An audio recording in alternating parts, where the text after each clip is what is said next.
មេដឹកនាំកូរ៉េខាងជើងលោកគីមចុងអ៊ុនបានត្រួតពិនិត្យការបាញ់បង្ហោះមីស៊ីលយុទ្ធសាស្ត្ររយៈចម្ងាយឆ្ងាយកាលពីថ្ងៃអាទិត្យដែលបានបញ្ជាក់ពីភាពសុចរិតនៃធម្មពលនុយក្លេអ៊ែររបស់ខ្លួននិងការត្រៀមខ្លួនទប់ទល់ការវាយប្រហារនៅចំពោះមុខការគំរាមកំហែងសន្តិសុខនេះបើយោងតាមប្រព័ន្ធផ្សព្វផ្សាយរដ្ឋ KCNA បាននិយាយកាលពីថ្ងៃច័ន្ទ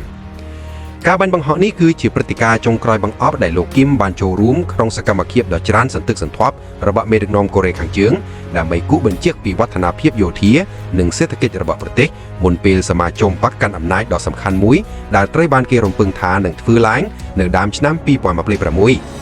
លោកគីមបានសម្ដែងការពេញចិត្តយ៉ាងខ្លាំងនៅពេលដែលមីស៊ីលបញ្ជាបានហក់តាមបណ្ដោយគន្លងរបស់វាពីលើសមុទ្រភាគខាងលិចនៃឧបទ្វីបកូរ៉េហើយបានវាយប្រហារគោលដៅរបស់វានេះបើយោងតាម KCNA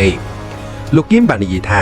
ការត្រួតពិនិត្យភាពជឿជាក់និងការឆ្លើយតបយ៉ាងឆាប់រហ័សនៃសមាសធាតុនៃប្រព័ន្ធទប់ស្កាត់នុយក្លេអ៊ែររបស់ DPRK ជាប្រចាំគឺគ្រាន់តែជាលំហាត់ដែលមានទំនួលខុសត្រូវខណៈដែលប្រទេសកំពុងប្រឈមមុខនឹងការគំរាមកំហែងសន្តិសុខផ្សេងៗដោយប្រើឈ្មោះផ្លូវការរបស់កូរ៉េខាងជើងគឺសាធារណរដ្ឋប្រជាធិបតេយ្យប្រជាមានិតកូរ៉េ